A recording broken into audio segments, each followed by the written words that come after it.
Let's now look at piston. The piston reciprocates within a cylinder.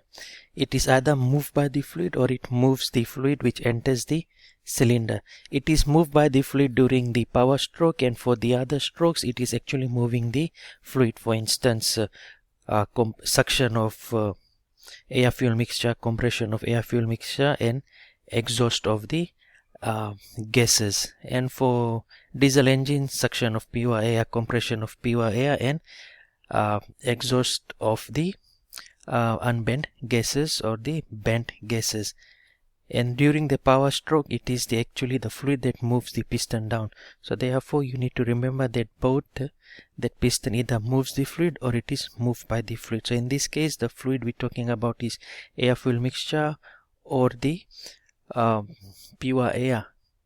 The main function is to receive the impulse from the expanding gas and to transmit the energy to the crankshaft through the connecting rod.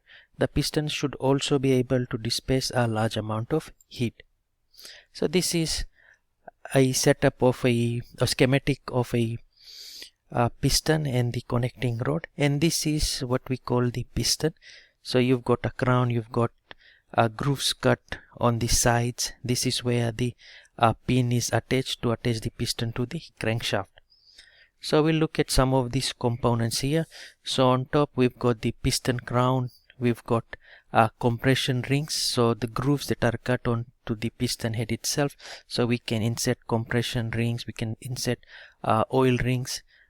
This is the place where the pin is attached to attach the piston onto the connecting rod. We've got the piston skirt, we've got the connecting rod, we've got bearings here, and we use general bearings over here. Now what happens is, let's look at some of these parts which are shown on this figure. So the first one is head or the crown. It withstands the pressure of the gas in the cylinder. So this is the portion that is actually encountering the fluid. So during compression, during suction, and during the expansion or the power stroke. So this surface has to be maintained really properly. Sometimes what happens is, due to the combustion combustion process, what happens is soot is formed. So there is deposits, carbon deposits, and what happens is it effectively decreases the stroke length. So the volume that it displaces is effectively reduced, and we know that the larger the engine cylinder size, the more power the engine produces. So sometimes you will hear that mechanics will remove the piston and clean the top of this piston, which is your head, and once it is cleaned, again the volume that it displaces is correct. So again your engine produces the right amount of power. The piston rings are used to seal the cylinder in order to prevent leakage. So you've got multiple rings that are put around the piston itself. Some of them are used to provide compression so that there is no leakage, and the other is that in one of the rings you will provide oil for constant lubrication, and it minimizes the friction between the piston and the engine cylinder wall. The next is the skirt. The skirt acts as the bearing for the side thrust of the connecting rod onto the wall.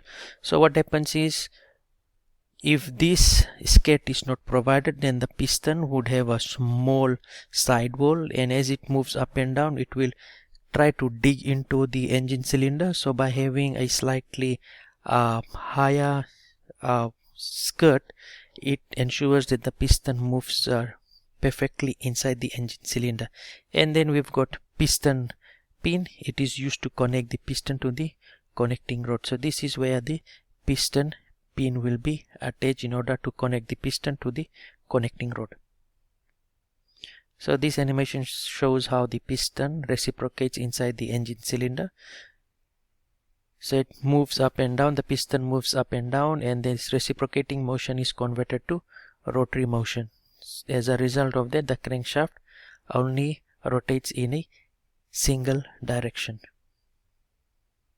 Now what happens is, we need to look at some piston design considerations, and these are some of them are: it should have enormous strength to withstand the high gas pressure and forces. So you need to choose a material that is able to withstand this sudden increase in pressure and temperature and the large amount of forces that are acting. right? Since the force is going to act for a short amount of time, so it is impulse forces, so they should be able, or the piston material should be able to withstand this large amount of forces acting for a very short amount of time.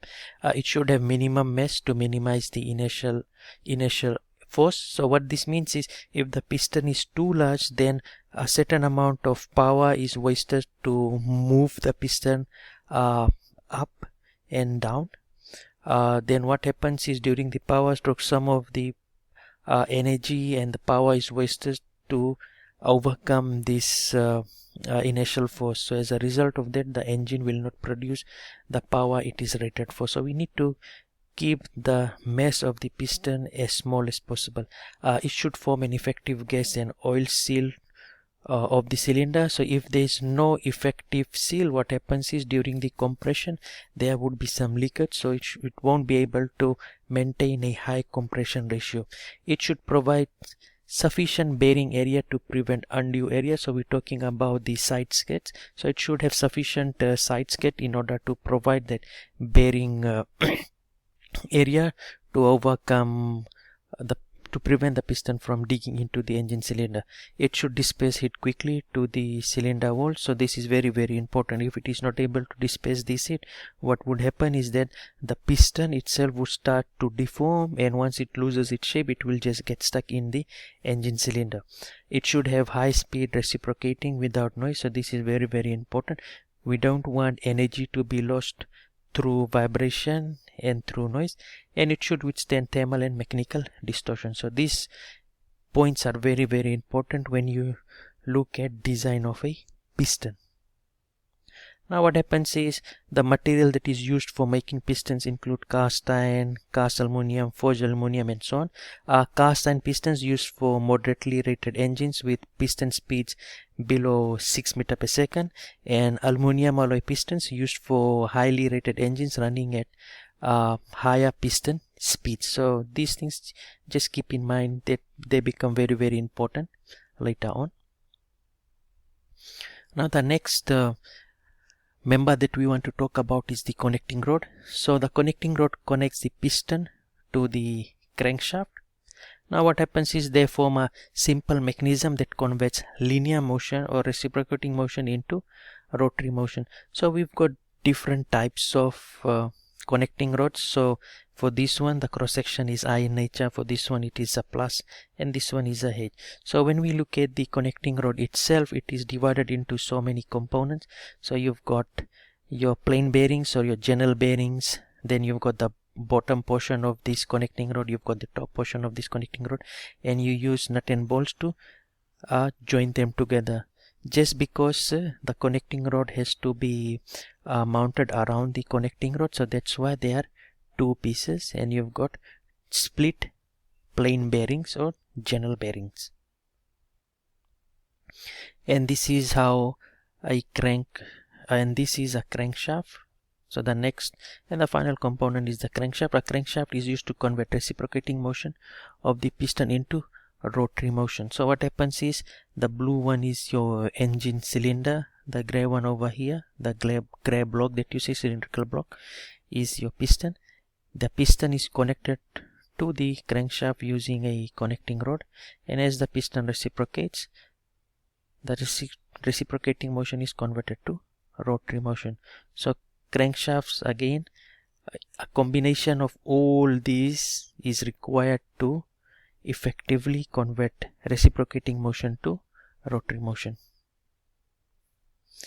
And then what we have is, as I mentioned earlier, the piston reciprocates, connecting rod, it pushes onto the crankshaft, and rotary motion is obtained. So this setup shows the entire assembly of the piston, the connecting rod onto the crankshaft, and these pistons, they go inside individual engine cylinder as indicated over here. The crankshaft material made from carbon steel, special steel, or special cast iron. For industrial engines we use carbon steel. For transport engines, manganese steel, and for aeroplane engines we use nickel chromium steel.